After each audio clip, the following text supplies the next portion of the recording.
In this lecture, we'll go through the hardware that you need in order to complete successfully a Raspberry Pi full stack upgrade project. You'll get all the information that you need about the required hardware here on the Tech Explorations website. If you're not familiar with it, just go to www.techexplorations.com. Down the bottom here, you'll find course hardware lists. So click on the page that will take you here. We've got pages for all of our courses, and one of those somewhere down here is Raspberry Pi full stack. So in a single page, I've listed the required hardware for Raspberry Pi full stack and Raspberry Pi full stack upgrade project. There's a table of content here to allow you to navigate quickly.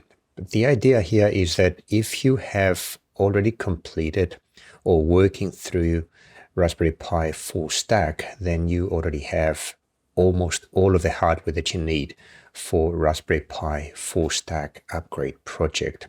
So I assume that you do have completed or are working your way through Raspberry Pi full stack, in which case you already have the bulk of what I'm going through right now, and you can scroll down to the parts specifically different between the two courses for Raspberry Pi full stack upgrade project. So in addition to the items in the Raspberry Pi full stack list, you will need the BME 280 sensor. You need two of those, one for each node.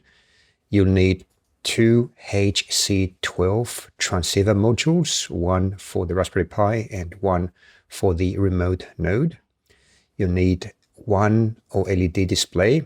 It's a 0.96 inch display, 128 by 64 pixels, monochrome I2C interface. So it's this one, you need one of those.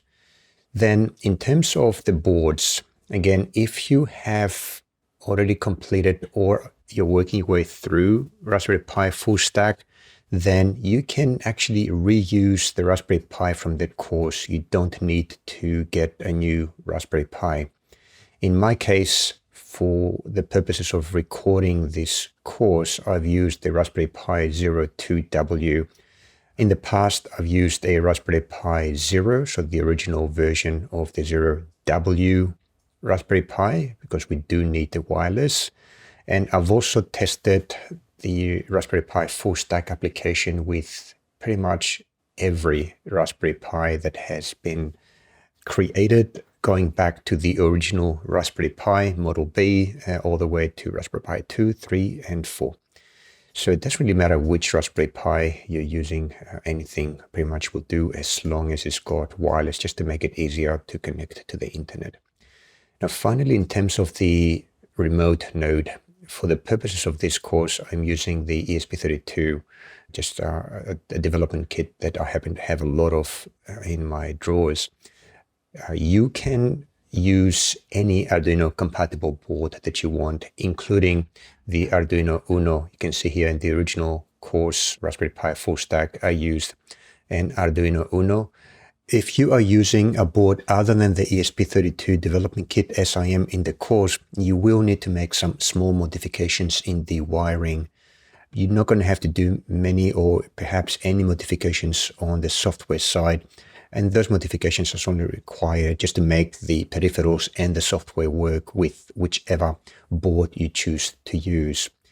But just to recap here, as long as you're using a board that is Arduino compatible, you will be able to use it as part of this course with minimal, if any, modifications. If you're unsure, you can always ask. Now, if you're interested, there's not a requirement in the course, but if you are interested, further down in this page, I have PCBs for both courses. So all the PCBs that I've designed for the two courses, you can find them here. You can download the Gerber files or even the entire project.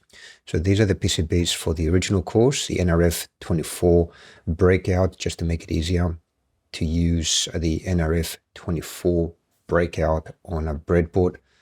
This is the hat for the original board that contains sockets for the NRF24 and the DHT22 sensor.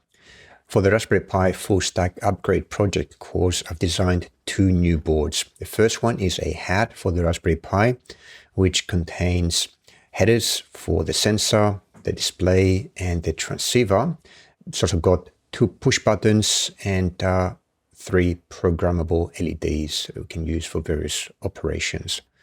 There's also a PCB here for the ESP32, so be careful, I'm using here the 38-pin ESP32. On one side of this board, you can plug in your ESP32 development kit, and on the other side are the components, which are the sensor here and the transceiver. You can download the KiCad projects for either of those, so you can modify or just export Gerbers and order your boards. Now that's it about the parts. In the next lecture, I'm going to talk about the GitHub repository for the project.